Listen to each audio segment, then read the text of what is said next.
Conversation with the Candidate continues. Welcome back to Conversation with the Candidate and tonight's guest, entrepreneur Andrew Yang. We're going to move to the town hall portion of our format now, and I'll jump in with some follow-up questions if necessary, but we want the voters to ask the questions here, and we're going to begin with Nancy Lassard. Nancy. Mr. Yang, in light of the divisiveness in Washington, how do you plan to work more cooperatively across the aisle and restore some civility to government? And please give us some practical examples.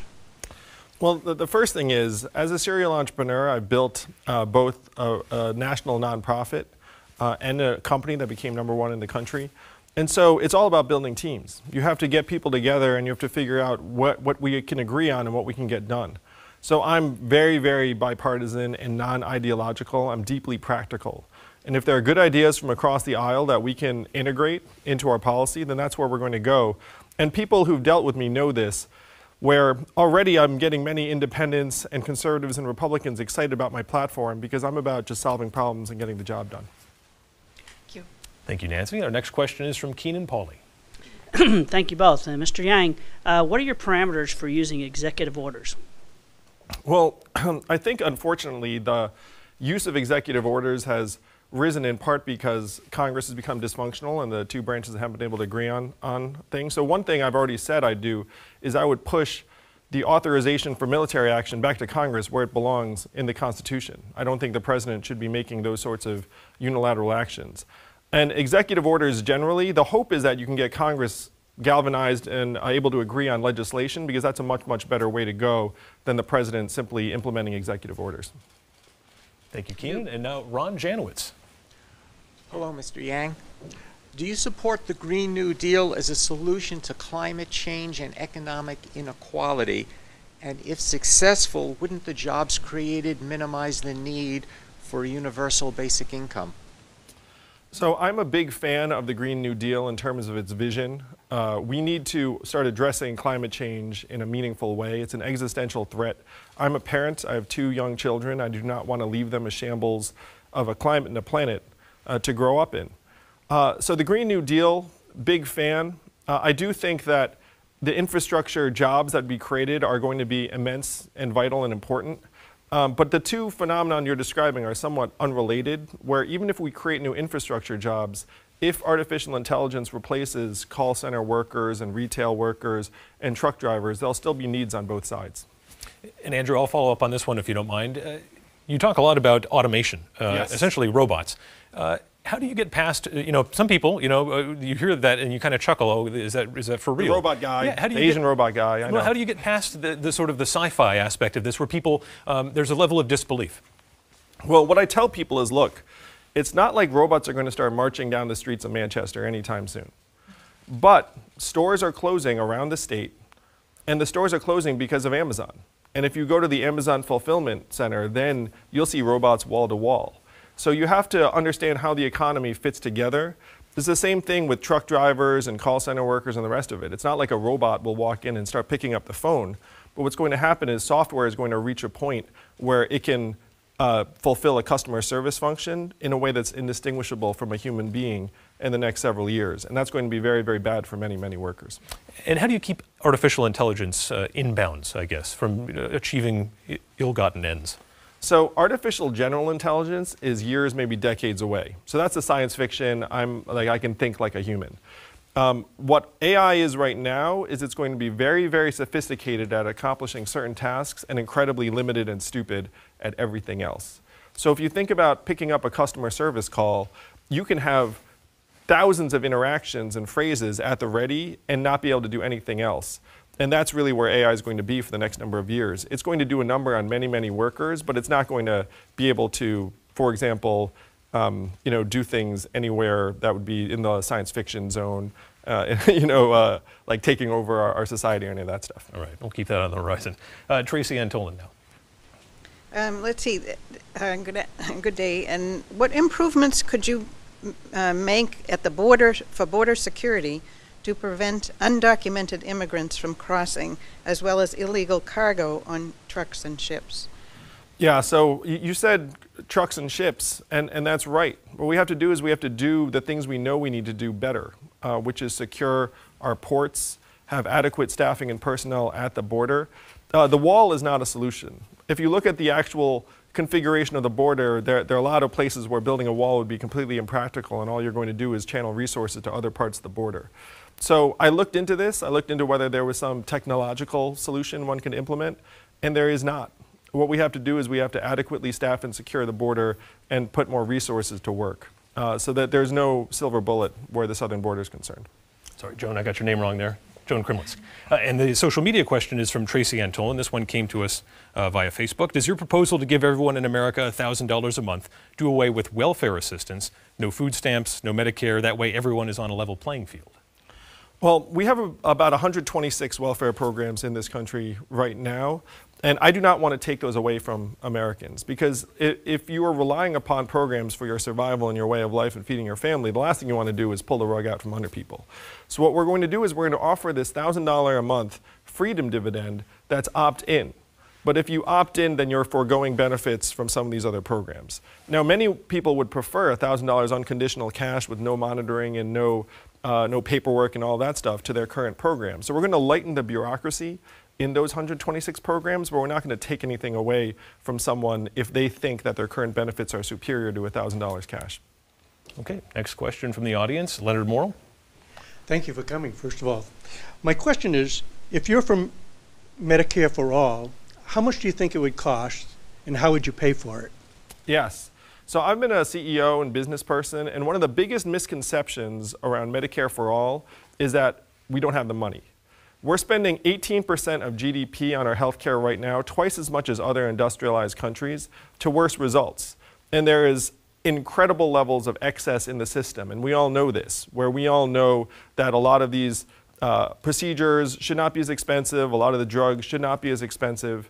And so what we need to do is we need to go to businesses and families and say, hey, great news, the money you're currently spending on health insurance, we're going to take that off your plate, but we're going to take some of that money for this transitional period. And the money is very, very much there. And as a CEO, I can tell you, I would love to to give that money to the government to help get that insurance off of my books, because it's not just the money, it also keeps you from hiring.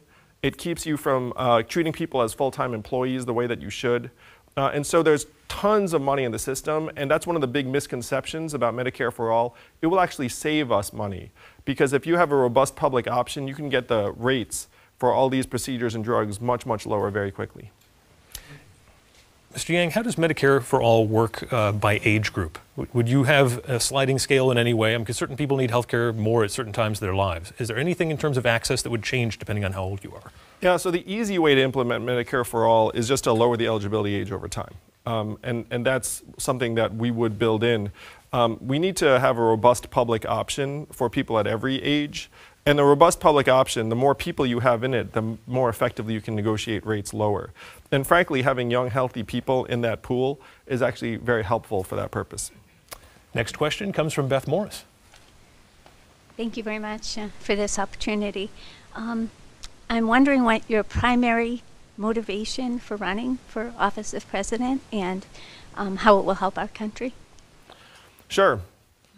So I'm running for president because we are in the third inning of the greatest economic and technological transformation in the history of our country, where Donald Trump is our president today because we automated away 4 million manufacturing jobs in Ohio, Michigan, Pennsylvania, Wisconsin, Missouri, Iowa. This happened in New Hampshire, but it just happened decades earlier. What happened to New Hampshire in the early part of the 20th century is now happening to other parts of the country. And we're not being honest about the fact that what happened to the manufacturing workers will now happen to the retail workers, the call center workers, the fast food workers, the truck drivers, which are unfortunately the 4 most common jobs in the economy. So I'm running for president to wake America up to the fact that it is not immigrants that are causing economic issues around the country. It is the fact that our economy has changed in fundamental ways.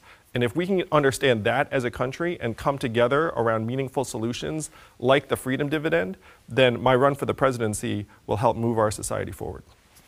How did you decide that running for president would be the way to do that? Obviously, you go big or go home, right? But I mean, you decided here I'm going to go from entrepreneur to the White House. Well, again, if you have 5 to 10 years before the robot trucks hit, only 13% of truckers are unionized, so there's no negotiation to be had. And many of these truckers own their own trucks or have these little mom and pop shops. And so imagine being a trucker and seeing this robot truck that never stops, goes by, and you still owe tens of thousands of dollars. We're 5 to 10 years away from that.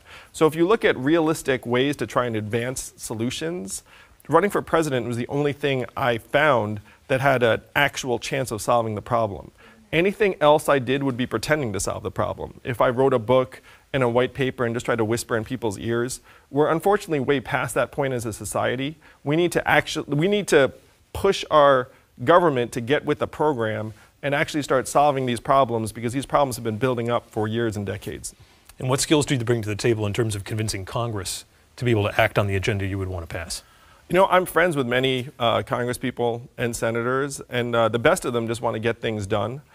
So if I become president in 2021, the Democrats and progressives will be very excited about this dividend, because it's going to put more money into the hands of families, it's going to make children stronger, it's going to improve graduation rates and mental health and physical health.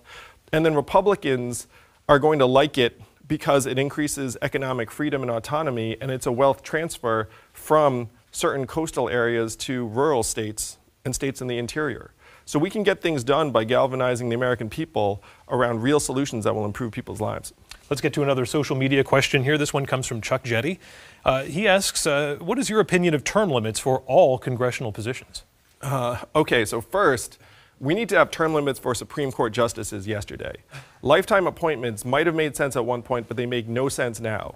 The fact that we have to get worried if an 80-year-old justice has a health problem, I mean, that's no way to run a country. So term limits for Supreme Court justices, both parties should be able to agree on that. Now, term limits for Congress people, I like. But the fact is, if you had constant turnover in the Congress, then there'd be very little institutional knowledge. It'd be hard for new Congress people to organize all the time, and it might be harder to get things done. So if you're going to create term limits in Congress, you would want to make it a little bit longer in time, so at least there's some seniority that builds up. But I do think having people crouching in D.C. for decades is probably not good for our society. Next question comes from the Town Hall member, Jennifer Cunha. The opioid crisis has hit New Hampshire especially hard, and for the most part, children have been left out of the conversation.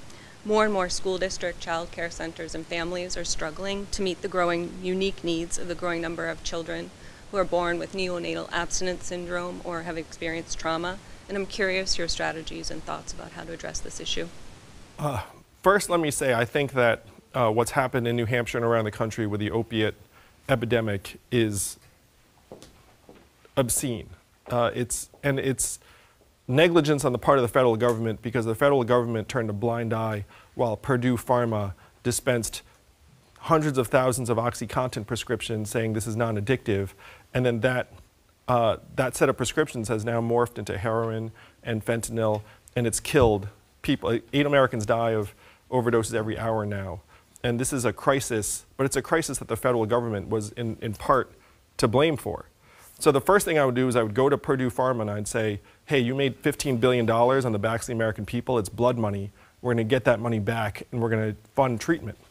And then the federal government's going to say it is our fault, in part, that this happened, and we're going to channel all the resources that you need to at least give these kids and people in your families and communities a fighting chance. Because this is not a money problem, this is a human problem. But money should not be the obstacle, and if I'm president, it will not be. Thank you, Jennifer. The next question comes from Aaron Fowler. Hi. I come from a military family, and I was raised to protect the weak among us. When our hearts stop beating, we're pronounced dead. But when our hearts start beating, we're not pronounced alive. What would you do to say or change this? Could you reframe the question? Because that sounded like something. I mean, yeah, please, if you could reframe it. Well, when our hearts stop beating, we're pronounced dead, but when they don't start beating, we're not pronounced alive. What would you do to say or change this? It's about late-term abortion. And this is late-term abortion, it's tied to military service? Well, talking about how I come from a military family, I was raised to protect the weak among us. Unborn children are weak. We need to try to protect their lives. Thank you. Thank you for the explanation. So I'm of the opinion that it should be up to women to decide reproductive rights, and that men should just leave the room. And I have a feeling I know how women would decide on reproductive issues. And so to me, it would be an issue that women should decide for themselves. I mean, in an ideal world, every unborn child would be coming into a society that's welcoming them with open arms. And I would suggest that one way to make this more of a reality would be to put $1,000 a month in the hands of every American adult so that if you are pregnant, then you have the resources available to care for that child. Aaron, thank you. We have another social media question here, this one coming from Brian Whitaker. He asks on the potential increase of outsourcing from tech companies in regards to your proposed way to fund universal basic income. Would that have any effect on implementation? That is, the outsourcing versus the UBI?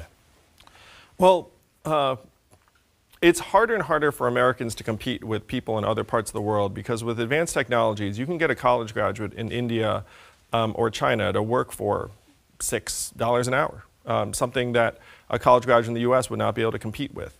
And that's happening more and more. And as you push those tasks abroad, you then actually find ways to automate them.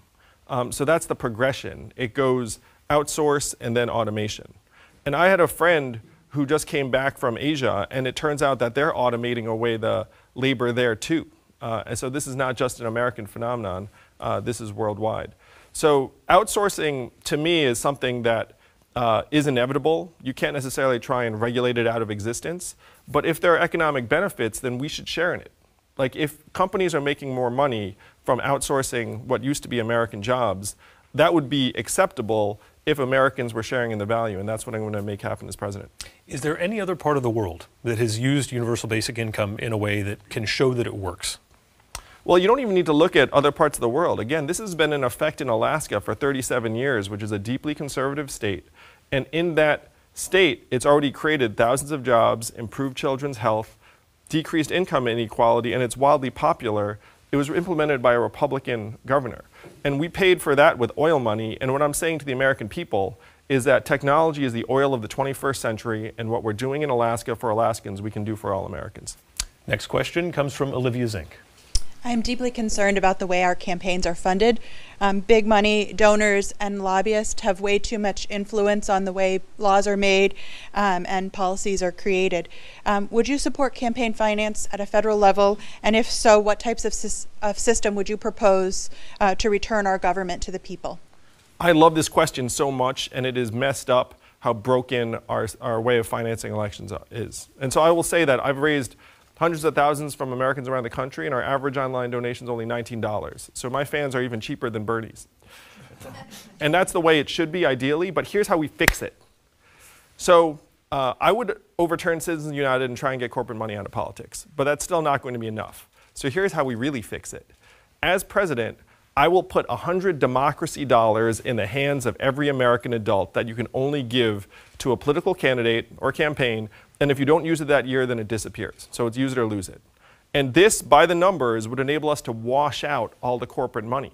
Because then if I get 10,000 real human beings behind me, that's $1 million.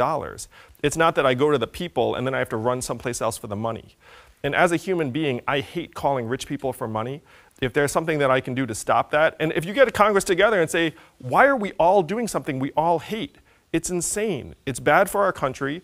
So we pass this democracy dollars bill, and it's a huge win for the American people, and we can retake our democracy. So thank you for that question. Okay, we've covered a lot of ground, but unfortunately that's all the time we have on television for Conversation with the Candidate. Coming up next week in our series will be Congressman John Delaney of Maryland, another presidential candidate. And while we're signing off on television, we want to let you know that we will be continuing this conversation on WMUR.com and on our mobile app. And there you'll find 30 more minutes of this conversation. So join us over there. Thanks for watching tonight.